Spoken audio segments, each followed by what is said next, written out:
네, 이 시간에는 이야기 치료, 내레이티브 테라피에 관하여서 강의하도록 하겠습니다. 호주에 있는 그 마이클 화이트, 또 미셸 화이트라고도 부르죠. 가 이제 처음에 주창하였었고, 그 다음에 데이비드 앱스톤 등에 의해서 80년대에 본격적으로 사용된 걸로 드러납니다. 왜 1980년대냐? 라고 하는 것은 이제 탈근대주의 영향으로 구성주의와 사회구성주의 접근을 이제 적용하고, 구성주의를 전제하여서 이제 구조적 선입관이 없이 사물 자체를 파악하는 것은 어렵다.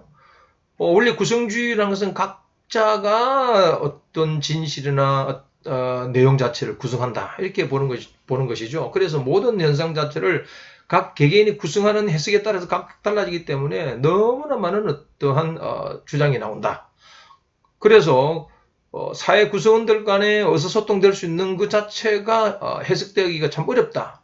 연결되기 어렵다라고 하여서 거기에 있어서 어떤 구조가 있다라고 본 사람들이 이제 후기 구조주의고 또 사회 구성주의자들이잖아요. 다시 말해서 언어를 통하여서 글을 통하여서 의사소통이 가능하다 이렇게 보는 것이죠. 쉽게 말해서 각각의 구성 요소 자체가 언어와 글로 이렇게 표현되어서 각각 의미를 서로 구성해낼 수가 있다 이렇게 보는 것이고, 그 중에서도 많은 사건 또 각각 해석 방법 중에서 가장 의미 있는 것들, 특정 사건에 특정 의미 있는 것을 더 가치 있는 것으로 인정하여서 끌고 들어와서 의미를 구성해내는 것이다. 이것이 이제 이야기 치료에, 다시 말해서 후기 구성주의, 사회 구성주의, 후기 구조주의와 연결될 수밖에 없는 그런 핵심적인 내용인 것이죠. 다시 말해서 각각이 해석하는 데 의미가 있지만 그것이 사회에서 통용될 수 있고 연결돼서 해석될 수 있는 그러한 그 중에서도 특정한 사건이 특정한 의미를 가지고 해석된다라고 하는 것이 이야기 치료의 핵심적인 내용인 것이죠. 그런데 이제 문제는 이 이야기라는 것 자체가 뭔가를 이제 우리가 한번 짚고 넘어갈 수밖에 없죠. 이야기라는 것 자체와 관련돼서는 이야기 자체는 언어잖아요. 언어와 아니면 말이잖아요. 우리가 보통 랑그라고 하고 또 프롤이나 이런 개념으로 이야기를 많이 합니다. 거기에서 이제 소실 같은 경우에는 기표, 기의 뭐 이런 것을 가지고 이야기하는 것이죠. 쉽게 말해서 우리가 복숭아라든지 개라든지 가라고 하는 것 자체는 우리가 의미를, 개 안에 다양한 의미를 표시해 넣었다는 이야기죠. 의미가 들어있다 보는 거죠. 그것은 인간의 약속인 거다 이래 보는 거죠. 다양한 약속이 있는, 처음부터 우리가 개를 개로 하지 않고 복숭아를 했다면은 우리가 복숭아를 보고 개다, 개가 참 맛있게 생겼다 이렇게 이야기하겠죠. 개를 보고서는 참 복숭아 이 자식 이거 이 복숭아 이 또 복숭아 새끼 뭐 개새끼 이를 복숭아 새끼 이렇게도 이야기할 수 있다는 이야기죠. 그것은 이제 소실의 기표나 기의를 가지고 이야기해내는 것이죠. 어쨌든 이 언어가 우리의 삶 자체를 다 담아낼 수 있는가? 이 언어와 인간의 본질, 그 다음에 생명과의 관련성은 어떤 것인가 해서 이 언어가 인간의 감정, 인격, 또 역사, 사회, 다양한 문화, 가치관, 철학, 뭐 이런 것을 다 담아낼 수 있겠는가? 그러면 이제 문학이라는 것과 소설, 영화는 무엇이며 이 언어가 나의 깊은 내면의 세계를 다 담아낼 수 있는가? 라고 하는 것과 이야기와 문학, 글쓰기 뭐 이런 내용들이 나의 감정 자체를 그대로 담아낼 수 있는가라고 하는 것 자체가 이제 상당히 중요한 의미로 등장하겠죠. 따라서 이야기 치료에 있어서는 이 문제를 이제 깊이 만날 수밖에 없는 그런 상황이다 이렇게 보시면 되겠습니다. 그래서 이야기라고 하는 것 자체는 인식과 관련되어 있습니다. 그래서 인식이라는 것 자체는 우리가 안다는 것 자체를 이야기하는 것인데, 인식은 다른 사람의 경험을 자신의 관점에서 해석하는 것이잖아요. 다른 사람의 어떤 다른 현상 자체를 우리가 내 경험으로, 관점에서 해석해내는 것이 우리가 인식이라고 하는 것이죠. 그래서 이 경험이라는 것 자체는 인간의 사고, 감정과 관련될 수밖에 없기 때문에 그것은 드러나는 것이라고 봤을 때 현상학과 연결될 수밖에 없고, 그 의미는 이제 관찰자에 따라서 다양하게 이해된다고 하는 관점에서 봤을 때는 해석학하고 관련을 맺을 수밖에 없다. 이렇게 볼 수 있는 거죠. 그래서 이야기라는 것 자체는 현상이나 상태와 관련되어 있는 아주 광범위와 복잡한 내용이다. 이렇게 보시면 되겠고, 또 이야기는 여러 단어로 구성되어 있는 것이죠. 그래서 문학적인 용어나 심리적인 언어나 이런 것들이 다 허구와 실제와 관련되어 있는 것이다. 그래서 문학적인 이야기나 그 다음에 이야기 치료에서 나오는 그러한 심리학적인 용어들은 사건이나 경험 등과 사용되어서 설명될 수 있다. 이런 의미에 있어서 이제 우리가 현상학과 해석학은 현상학을 이제 이야기 치료는 전제하고 있다. 이렇게 보시면 되겠습니다. 즉 이야기 치료는 경험의 의미를 부여하는 해석 자체에 초점을 두는 것이기 때문에 경험이라는 현상과 의미를 해석하는 데서 해석학과 연결될 수밖에 없다. 왜? 삶이란 것은 단순한 것이 아니라 총체성과 관련되어 있기 때문에. 해서 이야기는 동시에 만들어지기도 하고 다르게 해석되기도 한다.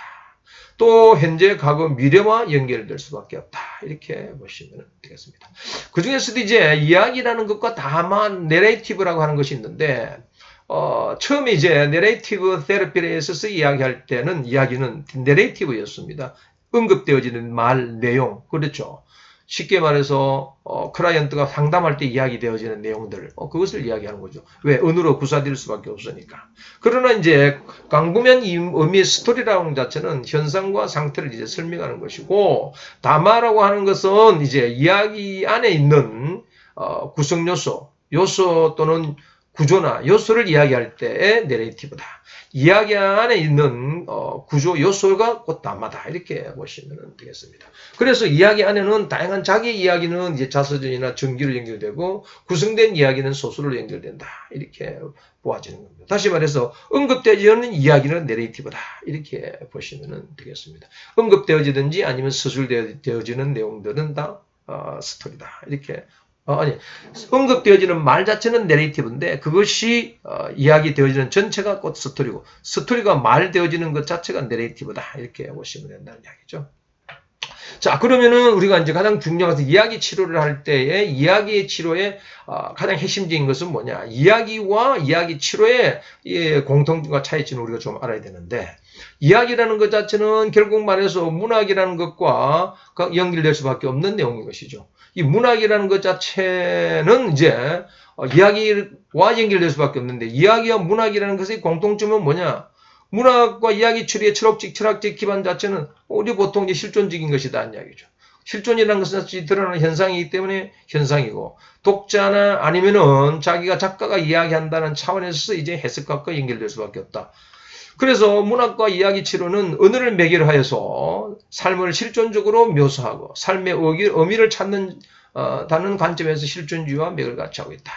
그래서 철학에 있어서 실존주의가 무신론, 유신론적인 실존주의로 나누어지는데 삶의 본질을 추구하고 있는 것이 곧 문학과도 연결되어서 같은 궤를 그리고 있다. 그 다음에 두 번째는 구성주의와 연결되는 겁니다. 다시 말해서 작가 정신을 볼 수 있는 거죠. 구성주의라고 하는 것 자체는 작가 정신은 이야기 치료나 아니 문학이나 이야기 치료에서 다 작가가 글을 만들어내잖아요. 그래서 이야기는 문학이나 영화와 같이 예술 기법을 벗어날 수 없죠. 그래서 이야기 구성 주체도 마찬가지로 내용을 창작하거나 작가 정신이 필요하다는 차원에서도 문학과 비슷한 구성주의 시각을 가지고 있다. 그 매개 수단은 이야기죠. 이야기 치료, 그 다음에 비디오, 스토리, 그 다음에 시, 음악, 그 다음에 이야기 방식, 뭐 다양한 것이 있겠죠. 그래서 이야기라는 것 자체는 기성정결, 그 다음에 그 안에 이제 위기나 기쁨이 이제 구성되어져 있는 그런 규범성을 가지고 있는 것이죠. 그러나 문학적인 이야기라는 것 자체는 이야기와는 이야기 치료에서 나오는 이야기와는 다르게 뭐가 있느냐 하게 되면은 책이나 잡지나 신문이나 TV, 미디어를 상업적인 목적을 위해서 글을 쓰기 때문에 약간 규범성이 파괴되어지는 그러한 것도 있다라고 하는 겁니다. 쉽게 말해서 매스메디아 시대 때에 독자층을 이제 위해서 글을 써야만 하는 그러한 상업적인 문제가 있다라고 하는 것이죠. 그 이야기 소재 자체는 대부분이 다 일상생활인 것이죠. 생활상에서 일어나고 있는 심리적인 내용을 글로 표현한 것이 문학이잖아요. 드라마고 소설이고 다 그런 내용이죠. 그런 의미에서 일상생활이고 그 안에서는 여러 가지 현상이나 해석이 드러나고 실존주의나 이야기, 네오마르크스 드러페블의 일상성 이런 이야기 그 안에 다 들어있는 거라고 볼 수 있는 겁니다. 그러한 일상성에 관련된 부분이 이제 이야기와 그다음에 문학에서는 다 들어있는데 그러한 것에 관련해서 사회과학적인 시각은 이제 김천택의 다문화 가족 여성 일상생활에 대한 현상학적 해석에 관련된 내용, 또 대학생 일상생활에 관한 해석에 관한 연구, 이다음 학술진흥재단의 등재지에 올려 있는 내용들입니다. 참고하세요. 이것은 일상생활에 관련되어 있는 일상생활 자체가 곧 현상과 해석학과 연결되어 있다라고 하는 것을 주제로 삼아서 설명한 내용들이다. 참고하시면 되겠습니다. 어쨌든 거기에 나와 있는 그러한 내용들의 핵심적인 것은 일상생활이고, 일상생활과 거기에 현상학과 해석학이라는 것 자체가 이야기에 있어서 핵심적인 내용의 소재는 일상생활이다. 이렇게 보시면 되겠습니다. 토지에 등장하고 있는 실존적인 너와 나의 문제, 토지는 박경리 씨가 이야기한 토지잖아요. 거기는 한국 사회의 변모, 거기에서는 가족, 친족, 이웃, 공동체의 와해, 뭐 이런 내용들이 이제 양반의 몰락, 동학의 대두와해, 한국의 식민지, 일본의 한국 식민지, 뭐 이런 내용들이 그 안에 있는 것이죠. 전통 농경 생산 방식의 어떤 가치관, 생산과 생명의 의미의 재해석. 이거는 일본의 그걸 지배를 해야 되겠네요. 그리고 나서 이제 현대사회 생산 방식이라고 하는 산업사회, 정보사회, 4차 산업, 뭐 코비드19 국제사회주의, 뭐 그런 것과 연결될 수밖에 없다. 이렇게 보여집니다. 그 다음에 또 하나는 또 인간예수라고 하는 것 자체가 실존 속에서 이제 상당히 등장되고 있는 지금 현재 문학에서 등장하고 있는 대표적인 내용 자체가 우리나라에 있어서는 역사 소설이라고 할 수 있는 대하드라마 토지라는 것에 박경리 토지에서 드러나고 있는 내용과 그 다음에 기독교와 전 세계의 주제 자체는 뭔가 하면은 신이라는 예수가 인간의 몸을 입고 태어났다라고 하는 그 자체가 이제 신의 어떤 실존성, 다시 말해서 신의 예수의 인간 실존성, 이게 자체가 굉장히 중요한 전 세계적인 이해 문제잖아요. 이 문제에 대해서 깊이 이제 인식을 해야 되고, 성육신이라는 거죠. 쉽게 말해서 성자인 하나님 자체가 인간의 몸을 입고 지상에 왔다라고 하는 것이죠. 따라서 그 실존적인 상태, 예수의 십자가 사건 자체가 하나의 큰 실존적인 사건이다. 이렇게 보는 거죠. 따라서 신의 어떤 실존, 인간의 실존, 나의 실존, 너의 실존, 이 다양한 것들을 내용 자체는 안동대 김진태 교수 1부, 그 다음 1, 2, 3, 4부, 그 다음 7부 뭐 이런 데서 굉장히 많이 드러나고 있는데 이것은 한번 참고해 보도록 하세요. 이 내용 자체가 뭐 잠깐만요. 나오면 한번 보도록 하겠습니다. 여기 나오네요. 존재 부수적이다.